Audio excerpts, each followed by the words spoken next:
Hi everybody, welcome to the next in the video series of how to play the City of Stains, a game that I designed, which is currently available for play on Tabletop Simulator.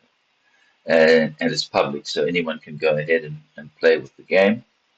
The next video is going to be one in which I go through the various event cards. From previous videos, you'll know that there are several events. Uh, there are 30 basic event cards plus three which may be introduced into the game depending on whether the crown player is in the game. And of the 30, only 10 will be at the game and will be in the game at the beginning. So obviously the events produce a great deal of variability in your gameplay. So it's probably a good idea if you're going to play the game to have an idea of what the event cards are and what they are, what they can do, and what effects they can have on the game. So I'm going to go through them briefly, uh, and they are randomized. So I'm just going to draw them and put them down as I go. So the first card off the deck is called High Mortality. Just a reminder that when there is a blue box containing text, that refers to a once-off effect created by the event. And where there is a brown box, it is an ongoing effect which will continue until the next card with an ongoing effect is played. To distinguish the two types, this box up here is reserved for cards with ongoing effects. High mortality causes each player to remove influence tokens from the city. This is done in turn order, and each player must remove a number of influence equal to the current player count. So it's a more onerous card in the higher player count, but also uh, the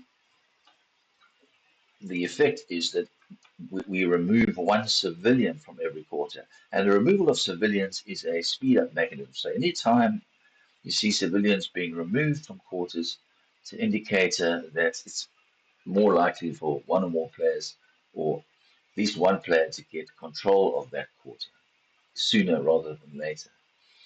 The further effect are that building costs would be increased, and we would move this marker would die to the next highest level, which means all buildings would have a +1 to their cost.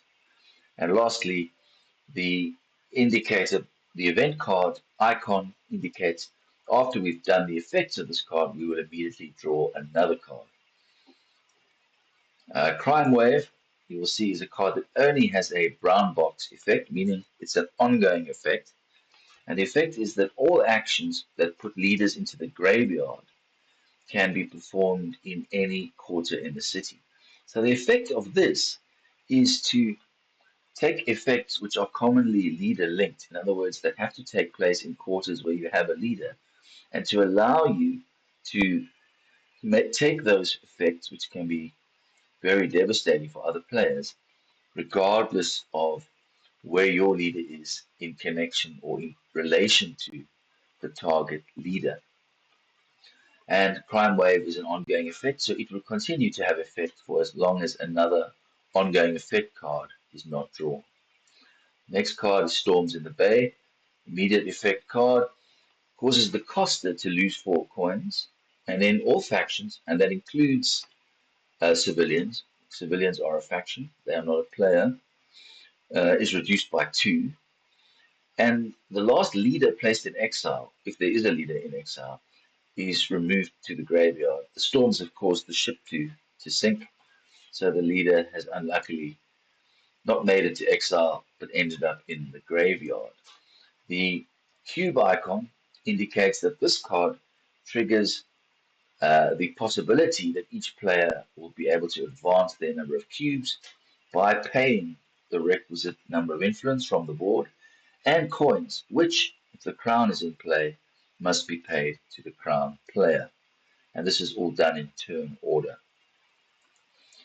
Next card up is Business as Usual, also a once-off effect. This means that all commercial buildings produce coin for all the factions with their flags on those buildings. So if you have a flag on a building, you will get a coin from that building. In addition, the Costa gains 3 coins. So it's almost the opposite of Storms in the Bay if you're playing the Costa faction. The icon over there is just to remind you what a commercial building looks like, so you know which ones qualify for this effect. Once again, there's also a chance to get another cube and therefore increase your hand size. Blood in the Streets hypothetically would cancel Crime Wave because it's an ongoing effect. And the effect that's ongoing is at the start of any contest. You remove one civilian from the local quarter, and the instigator of the contest gains +1 to their contest total. So for as long as this is in play, you will get a benefit to instigating contests. And while it's in play, furthermore, anytime a leader moves, they gain a malady token. So the effect is that crime has got so bad that moving around the streets of the city is hazardous, and leaders who do so will attract a malady token. Fires is a very devastating card. Basically, it goes down to a die roll, and for each quarter you make this die roll. So all 9 quarters you will make a die roll. If the result is 1, then all buildings in that quarter are destroyed, and the rats are distributed to the least populated, i.e., with the least influence tokens in adjacent quarter. And all leaders in the quarter are placed in the graveyard. That's if you roll a 1 for a specific quarter. You also add 2 ruin tokens to the quarter. If you roll a 5 or a 6, it's also harmful, but not as bad as a 1, because the influence of all players is reduced by 2. All leaders in the quarter affected gain 2 malady tokens. Now, in the case of a specific leader, that may have the effect of putting them in the graveyard, but it won't directly if they don't already have a malady token. So you can see that while a significant amount of randomness comes with this card, it can significantly change the landscape of the city. And as you can see, it also allows for potential increase in your hand size. The next card is Hard Times. This is a card which you'll see has a once-off effect in the blue box and an ongoing effect. The once-off effect is each player must lose coins equal to 10 minus the number of coin flags in the city. So if there were 4 buildings with coin flags on them, then each player would lose 6 coins. Likewise, like in the previous card, you also remove 1 civilian from every quarter. The ongoing effect is you take one of these X tokens and you place it on the basic action depicted on the card. In this case, it's the earn basic action. Means that while this card remains in play, the basic action earn, which would net you 2 coins, is not available to any players.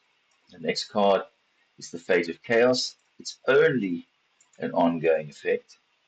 And this really does throw the cat amongst the pigeons because it allows players to take advanced actions without meeting the requirements or paying the cost. And you will know that some of those actions are particularly powerful. So to be able to do so without requirements or cost is a very powerful effect. And this will continue while Fate of Chaos remains active. Floods is actually a once-off effect, although it does have a game-changing effect, which is continuous at the bottom. First is that you remove the card called Bridge Tax from the game. So that's a card that Costa has. It's one of its action cards, and if floods occur, it will permanently be removed. Then there are 3 quarters that are at risk from floods. They're all along the riverbank, and they are Waterfront, Louston, and North Catch. And for each of those, you roll a d6.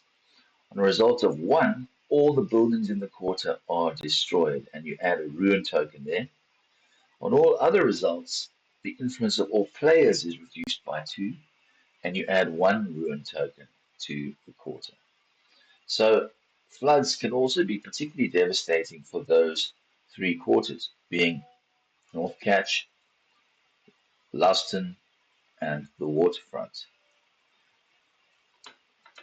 So it's a good thing to know about this card before deciding where to place any of your buildings. The further effect is that North Catch and Louston are no longer adjacent to any other quarters.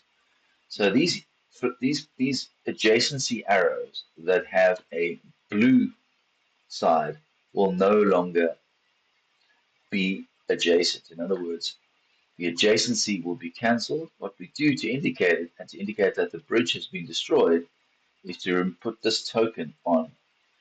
And the effect of this token is that any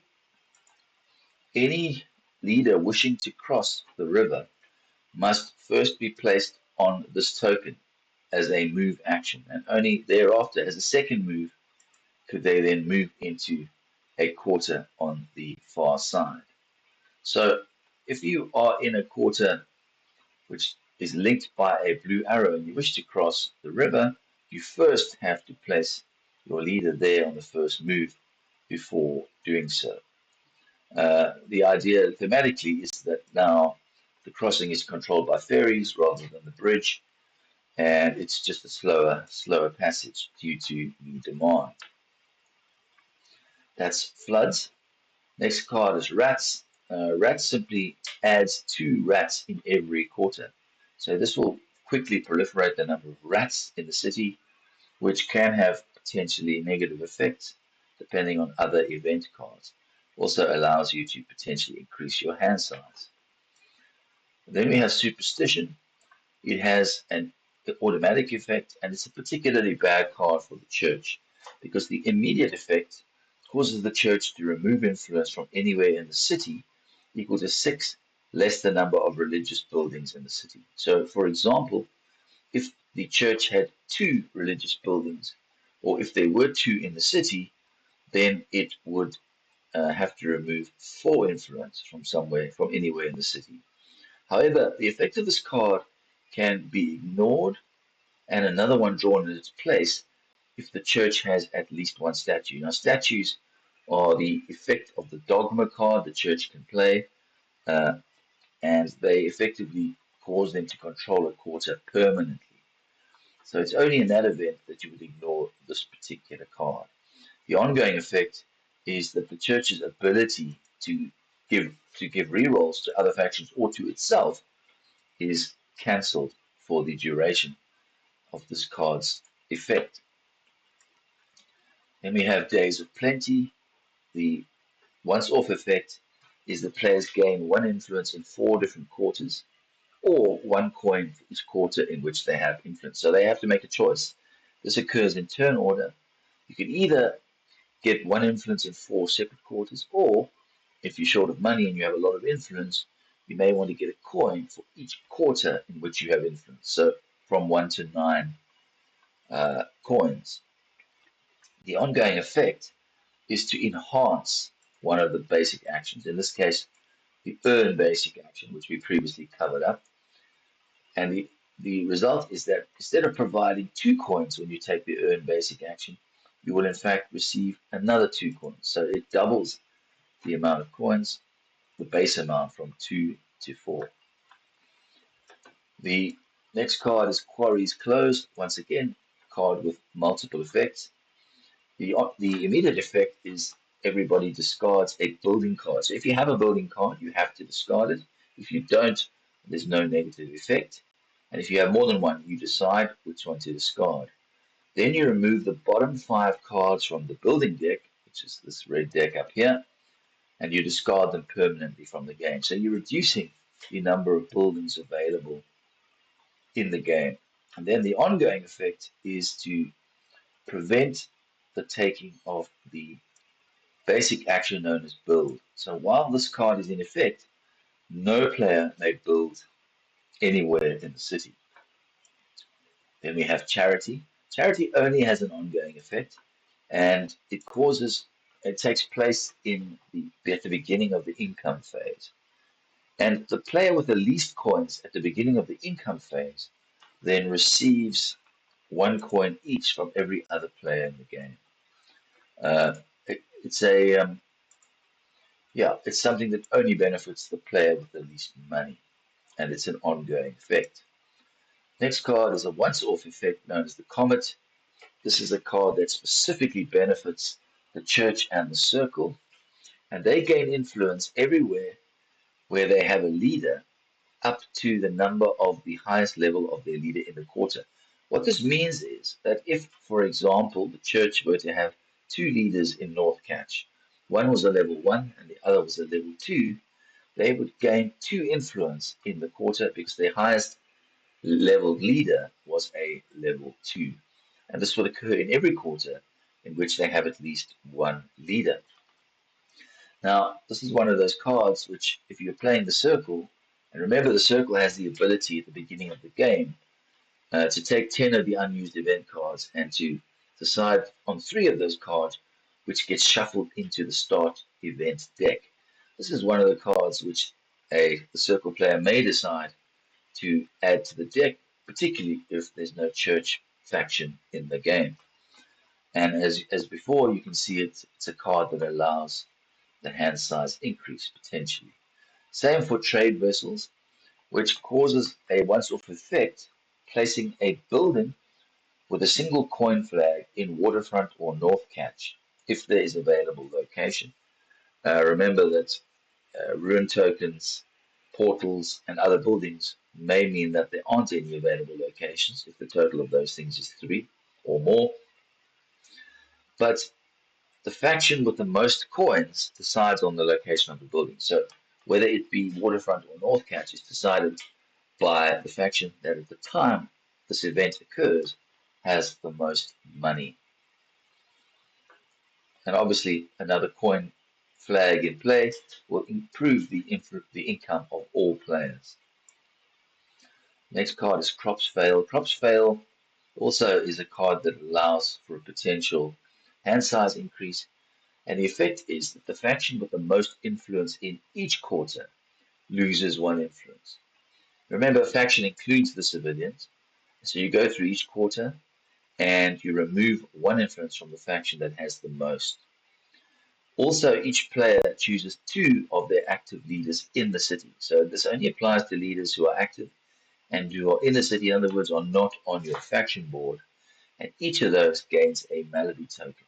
If you only have 1 or fewer in the city and active, then you don't need to apply the full effect. But if you do, if you have 2 leaders in the city, you will have to apply a malady token to both. Also on this card, you'll see is a redraw icon. The redraw icon is always actioned after all other icons. The order is text effects, then the potential hand size increase, and at the very end, then do you apply the redraw another event icon. The next card is Immigrants by Sea, and this card and another one that will follow add a certain number of civilians to respective quarters. Immigrants by Sea adds 3 civilians to Waterfront and 2 civilians to Traitors Ridge, North Catch, and Laston. And then every leader in those quarters converts 1 civilian. So they are effectively cajoled into supporting one or other faction the moment they get off the boat into the city. Housing shortage, also a once-off effect. Building costs are increased by +1. Once again, you will shift the building costs here. And each player must discard a building card. Another card, of course, that allows a potential hand size increase. Then we have Plague, which is a very devastating card because Plague, as an immediate effect, causes all factions to lose 2 influence in every quarter, which is obviously a lot. Then leaders that are in quarters where there are 3 or more rats gain a malady token. That's obviously not too bad there in of itself. But then each player may place 2 rats on their faction board if they wish. Those are rats taken from the city. And then the ongoing effect, which is what makes Plague potentially very devastating, is that at the end of the event phase, And this means every event phase, for so long as plague remains the ongoing effect, all leaders with at least one malady token gain another malady token. So what can happen if plague stays in for a round or two is that the number of malady tokens on leaders will escalate and potentially result in the death of several of those leaders. Unrest is an interesting card because it relies on there being discontent tokens. In every quarter where there is a discontent token, the civilians provoke a contest with the faction that has the most influence there. Obviously, the civilians' role is modified by their number of influence, and they roll a d6, that brown d6, which is also used as the building cost marker.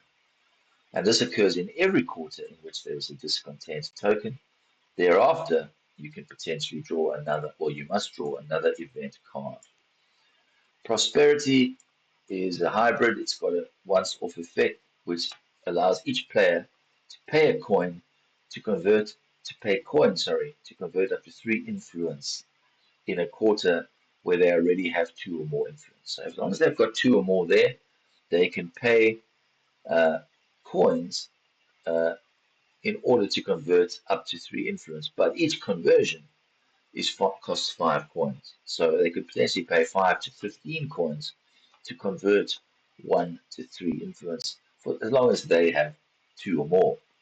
The ongoing effect is that each time a player takes any basic action, now there's any of these basic actions down here, they gain a coin. Furthermore, during the income phase, leaders receive wages as if they were 1 level lower. Remember, during the income phase, you'll have to pay the leaders that are on your faction board an amount equal to their level. Well, while this card is in play, their level is considered to be 1 level lower. In other words, a level 1 leader will be paid naught, a level 2 leader will be paid 1, a level 3 leader will be paid 2. Next card is Heatwave, only a once-off effect, and this causes leaders in quarters with 2 or more rats to gain a malady token. So you could see how the potential combination of rats, heat wave, and plague could be particularly devastating in any given game. The card also allows a potential hand size increase. The next card is Snow. Snow has an immediate effect, which is to remove 1 civilian in each quarter, and an ongoing effect, which has the effect that at the beginning of a round, all players draw 1 card less than their cubes would entitle them to. So if I have 4 cubes, I would at the start of the round only draw 3 cards. And also, there is a redraw option. And of course, if the card drawn is an ongoing effect, it will simply cancel the ongoing effect. This card is self-explanatory, nothing happens, which can be the case. The next card is the Mauser of Luck. The Mauser of Luck is a cat well known in the city.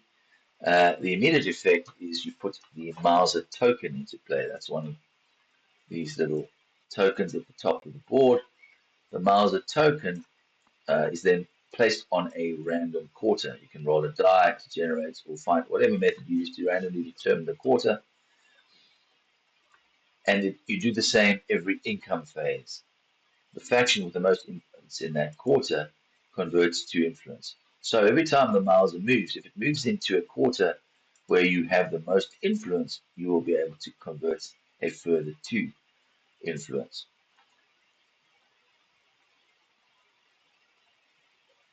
The other effect is that the Mauser removes all rats in the quarter into which it moves.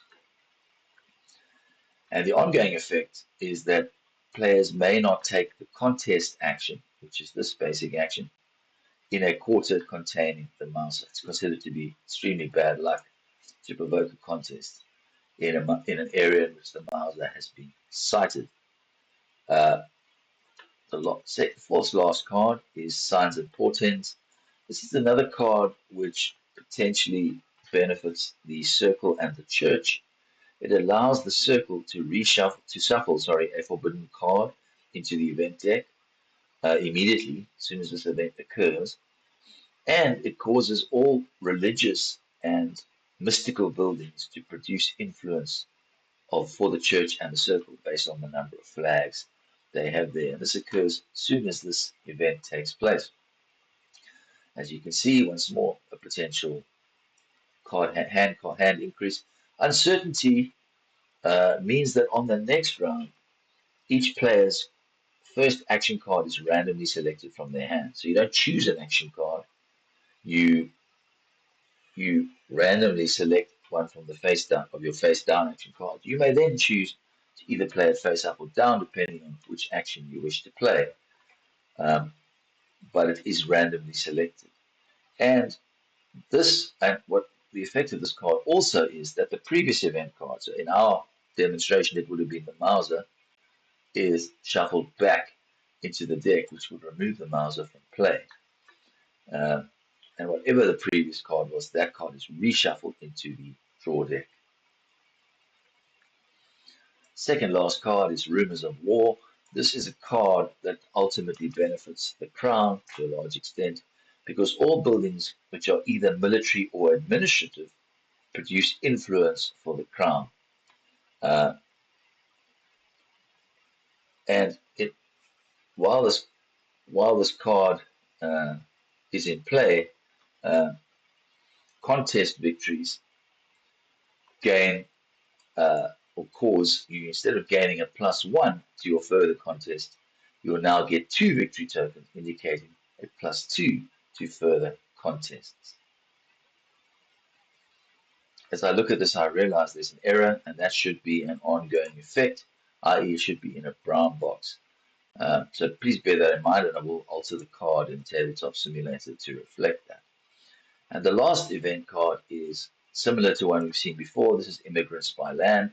In this case, 3 civilians are added to the avenues North Catch and Gatetown, basically where the gates to the city are, and every leader in those quarters converts 1 civilian. This is also a card that allows a potential hand size increase.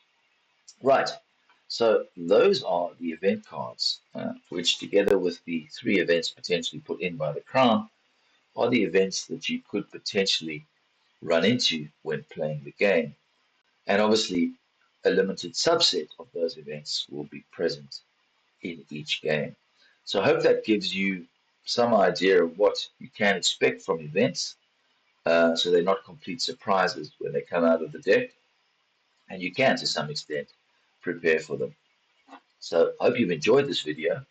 I know I have enjoyed describing all the event cards, and enjoy the game, enjoy the events, even the negative ones as they come up, and enjoy finding ways around their effects. This is Rob saying goodbye.